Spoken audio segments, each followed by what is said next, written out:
Hello and welcome to Meet the HRH Team Series. My name is Araminta Johnson and I work with Heather Hayes and Associates Inc. Meet the Team is a series of interviews where we meet and get to know all of the core people within the Heather Hayes and Associates team. Today it gives me great pleasure to welcome Gerri Lynn Busold, Clinical Coordinator at Heather R. Hayes and Associates. Gerri Lynn, pleasure to meet you. It's great to meet you. Thank you so much. Could you tell me a little bit about your role at HRH? Absolutely. Part of my role as a clinical coordinator is to speak to the families on the front end, the unfortunately connecting with them when they're in the middle of a crisis, help guide them through that process, help connect them with Heather and how we can be of most help to them, explore all the different services that we provide, anywhere from intervention to case management, to transports, to testing for sobriety, things of that nature. And then I really do help them process through going through treatment centers, connecting them with those throughout the country, and following the client and the family all the way through their continuum of care. Oh, amazing. Brilliant. And how long have you worked in this industry? So I have been in this industry since 2008. I worked in various different fields, from doing in-home therapy to working in a treatment center, and I've been blessed to come and work on Heather's team now. Amazing. And what would you say the values are that drive you?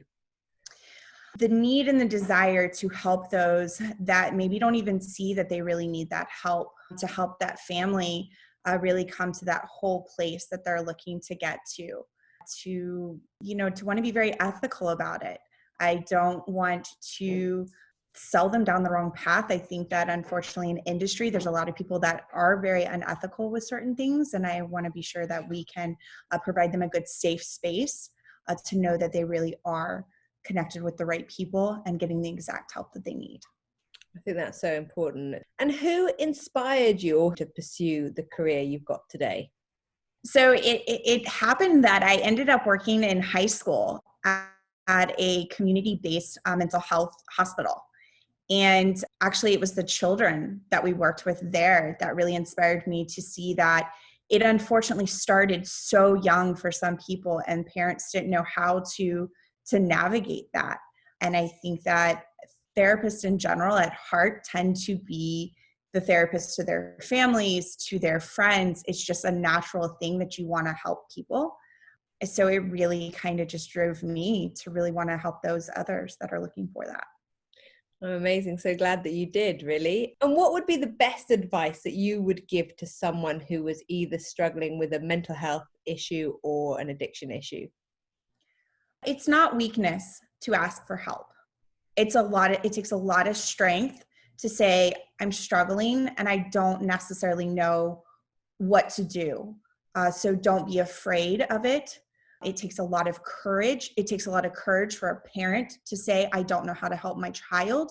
And it takes a lot of courage for that individual to step forward and say, I need some help. I'm struggling.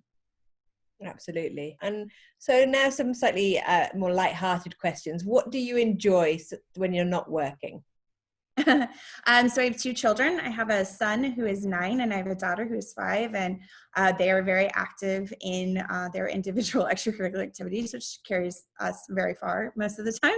But I also enjoy from the South football season and spending I am close to the beach, so spending some time with my family at the beach and things like that. Nice. You're so lucky being by the beach, honestly. My last question, and one that you'll either love or hate, which is, what is your secret talent that no one knows about? Oh, geez, let me think what would be one that I would be okay with everybody in the world knowing about.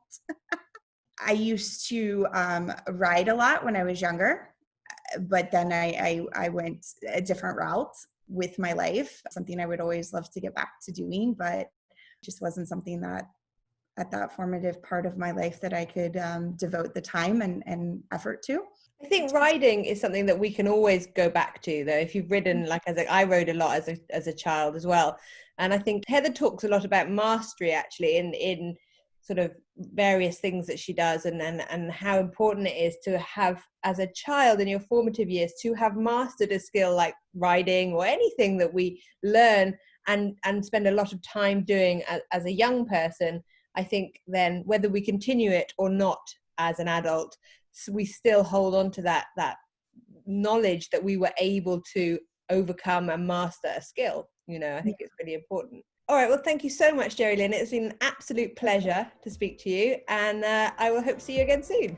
Yes, thank you so much.